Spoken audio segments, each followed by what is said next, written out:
Welcome to the Genius Factory. Enjoy the video. You start by verifying compatibility. Confirm the smart lock supports NFC and that you have admin access. This matters because protocols vary. Next, enable NFC on your phone, plug it to a charger if battery is low, and open the Locks Management app. Once done, sign in and grant location and NFC permissions so the app can write or pair. Make sure to choose the NFC access mode, tag writing, or credential pairing, because that determines the next steps for provisioning the key. You now provision the credential.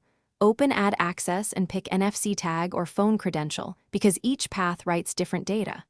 Follow prompts precisely. When asked, tap the blank NFC tag to the phone's reader or hold the phone near the lock reader until the app confirms transfer. During this step, set permissions, time windows, expiration, and retry limits to control access. Once the app verifies writing, test immediately by attempting a local unlock.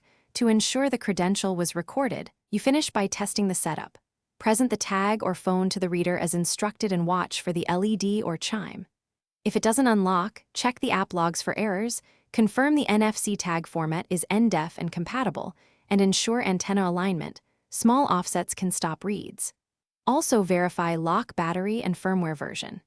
If problems persist, remove the credential in the app and reprovision. Only reset the lock if reprovisioning fails, because resets clear all users. Thanks for watching. If you found this helpful, don't forget to like and subscribe.